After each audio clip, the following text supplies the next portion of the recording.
মাহমুদুল হাসান আপনি লিখেছেন, শারীরিক প্রতিবন্ধিতার কারণে পরনির্ভরশীল ব্যক্তির বিয়ের বিধান কি? তারা কি বিয়ে করতে পারবে? প্রতিবন্ধকতা এটা বিবাহের জন্য বাধা নয়। শারীরিক প্রতিবন্ধকতা নিয়েও কেউ চাইলে বিয়ে করতে পারেন। এক্ষেত্রে দুটি বিষয় লক্ষ্য করতে হবে। প্রথমত, যার শারীরিক প্রতিবন্ধকতা আছে তার প্রতিবন্ধকতা তার স্ত্রীর হক আদায়ে যেন প্রতিবন্ধক না হয়। এমন কিছু প্রতিবন্ধকতা আছে যেগুলো সত্ত্বেও তিনি স্ত্রীর হক আদায় করতে পারেন।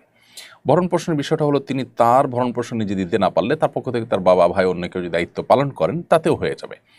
অথবা স্ত্রী যদি বলেন যে না, ভরণপোষণের পরে আমার এত চাপাচাপি নেই, বরং আমি নিজে সেটা অ্যারেঞ্জ করব, তাতেও কিন্তু বিয়ে বিশুদ্ধ হয়ে যায়। অতএব প্রতিবন্ধী মানুষ হলে তাকে বিয়ে করা যাবে না বা তাকে বিয়ে দেওয়া যাবে না, ব্যাপারটা সেরকম না। ছেলে হোক আর মেয়ে হোক, প্রতিবন্ধী হলে তাদেরকে বিয়ে নেওয়া জায়েজ আছে। শুধু দেখতে হবে যে এই প্রতিবন্ধকতা যেন নিজের জীবনসঙ্গীর কোনো হক আদায় করার ক্ষেত্রে তাকে তিনি যেন অপারগ না হন। আর দ্বিতীয়ত যে বিষয়টি, সেটি হলো যে তার যে সঙ্গিনী তিনি যদি এ বিষয়টি জানেন যে তিনি এই দিক থেকে প্রতিবন্ধী, তাহলে সেক্ষেত্রে সেটা জানা সত্ত্বেও তিনি যদি রাজি থাকেন, তাহলে বিবাহ সম্পূর্ণ বিশুদ্ধ। শরীয়ত সেখানে কোনো প্রকার ইন্টারফেয়ার করে না। হিজরি নববর্ষকে স্বাগত জানিয়ে দুই একটি জায়গায় আনন্দ মিছিল হয়েছে, এ ব্যাপারে শরীর কোনো নিষেধাজ্ঞা আছে কিনা? হিজরি নববর্ষকে স্বাগত জানিয়ে মিছিল করা এটা মূলত ইসলামিক কোনো কালচার না, এটা পাশ্চাত্য কালচার, যেটি মুসলমানরা ওদেরকে দেখে দেখে অনুকরণ করছে, যেটি দুর্ভাগ্যজনক। নবী করিম সাল্লাল্লাহু আলাইহি ওয়াসাল্লাম বলেছেন, লাতাত্তাবিউন্না সুনানা মান কানা ক্বাবলাকুম শিবরান বিশিবরিন ওয়া দিরাআন বিযরাইন আও কামা ওয়ারাদা ফিল হাদিস। নবী সাল্লাল্লাহু আলাইহি ওয়াসাল্লাম বলেছেন, তোমরা তোমাদের পূর্ববর্তী জাতি যারা, তোমাদের পূর্বে যারা পৃথিবীতে এসেছে, তাদেরকে তোমরা অনুসরণ করবে একেবারে তারা ১ গজ হাঁটলে তোমরা সেই ১ গজ হাঁটবে, তারা ১ বিঘত পরে পা রাখলে তোমরা ১ বিঘত পরে পা রাখবে, অর্থাৎ তাদের পদাঙ্ক অনুসরণ করবে। তখন সাহাবা ইকরাম বলেছিলেন, হে আল্লাহর রাসূল, তারা কি ইহুদিরা? নবী সাল্লাল্লাহু আলাইহি ওয়াসাল্লাম বলছেন, হ্যাঁ, তারা ছাড়া কারা? তো যে ইহুদি নাসারারা, তাদের অনুকরণ করতে গিয়েই মূলত আজ নবী সাল্লাল্লাহু আলাইহি ওয়াসাল্লামের সে ভবিষ্যদ্বাণীর বাস্তবায়ন আমরা দেখতে পাচ্ছি। সেটা করতে গিয়ে মূলত তারা যেরকম খ্রিস্টীয় নববর্ষকে উদযাপন করে, ঠিক একইভাবে আমরাও হিজরি নববর্ষকে উদযাপন করছি। হিজরি সনের গণনা শুরু হওয়ার পর থেকে সাহাবা ইকরাম, তাবিন, সোনার যুগের কোনো স্বর্ণ মানব কেউ এ জাতীয় আপনার নববর্ষকে উদযাপন করেনি। মুসলমান জীবনে, জাতীয় জীবনে দুটি ঈদকে উদযাপন করবে। এর বাইরে এসব বরণ বা বর্ষকেন্দ্রিক নববর্ষ কেন্দ্রিক যে উদযাপন আছে, এগুলো অগ্নিপূজক এবং পেগানদের থেকে, প্রকৃতি পূজারী থেকে এসেছে এবং সেটা এখন ধারণ করে আছে পৃথিবীতে ইহুদি খ্রিস্টানরা। দুর্ভাগ্যজনকভাবে মুসলমানরা সেদিকে পা বাড়িয়েছে। তাদের নিজস্ব কালচার এবং সংস্কৃতি যা আছে সেটা তারা অনেকে ভুলে গেছেন। এজন্য এটা বর্জন করা উচিত। এটা আমাদের সংস্কৃতির সাথে সাংঘর্ষিক। কোনো জাতি যখন অন্য জাতির সংস্কৃতির মধ্যে নিজেদেরকে বিলীন করে ফেলে, তখন তাদের অস্তিত্বের সংকটের মধ্যে পড়ে এবং হুমকির মধ্যে পড়ে, তাদের স্বকীয়তা হারিয়ে যায়।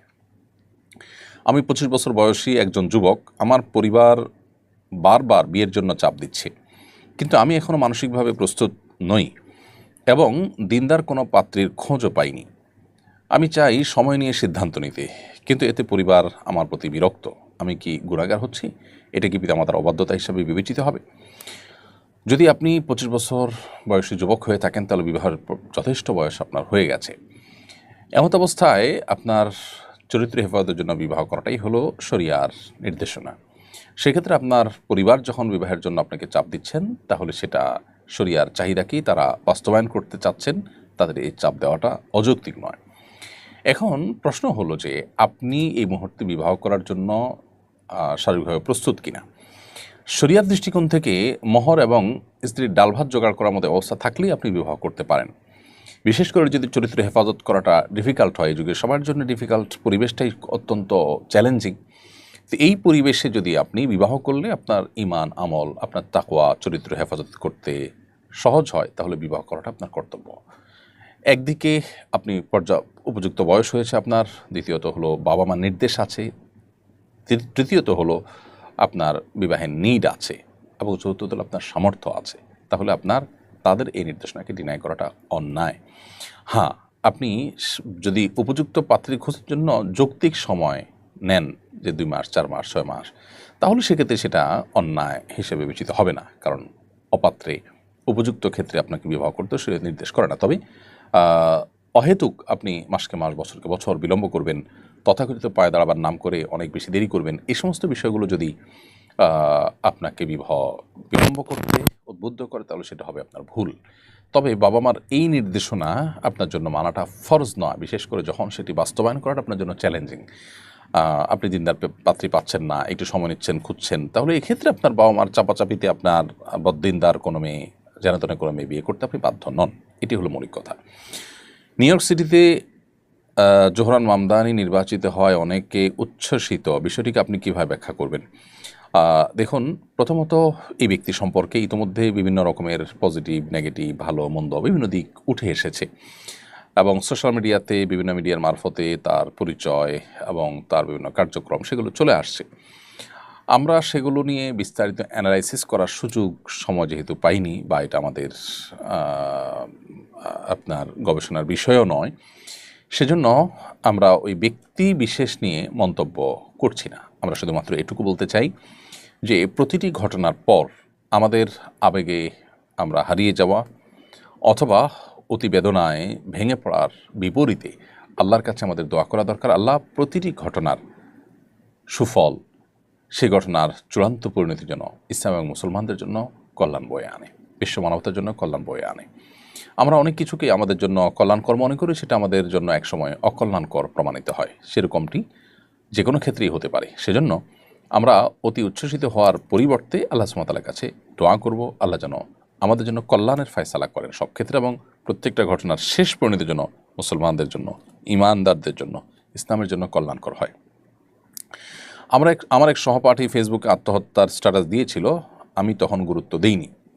পরে জানতে পারি সে সত্যি আত্মহত্যা করেছে। আমি মনে করি আমি যদি তখন কিছু করতাম হয়তো সে বাঁচত। এই অনুভূতি থেকে মুক্তি পেতে কি করা উচিত? আমি অনুশোচনায় ভুগছি। প্রিয় ভাই, আত্মহত্যা করা কবিরা গুনাহ, মহা অপরাধ।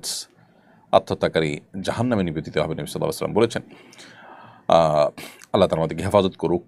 পশ্চিমা সভ্যতা এটি আমাদের মধ্যে যত বেশি বিস্তার লাভ করছে, তত বেশি আমাদের মধ্যে ডিপ্রেশনের পরিমাণ বাড়ছে, আত্মহত্যার প্রবণতা তত বেশি বৃদ্ধি পাচ্ছে। কোনো ব্যক্তি আত্মহত্যা করতে যাচ্ছে, এটি আপনি জানার পর যদি তাকে নিবৃত্ত করার কোনো উপায় আপনার কাছে থাকে, তাহলে আপনার কর্তব্য, আপনার উপর ওয়াজিব এবং আবশ্যক হয়ে যায় তাকে নিবৃত্ত করতে উদ্যোগী হওয়া। যদি আপনি বুঝতে ভুল করে থাকেন, মনে করেছেন যে আবেগে দিয়েছে, এটার এমন কোনো সিরিয়াসনেস এখানে নাই, সেটা মনে করে আপনি এড়িয়ে থাকেন, তাহলে এটা আপনার বোঝার ভুলের কারণে আশা করে যে আল্লাহ তাআলার কাছে আপনি গুনাহগার হবেন না।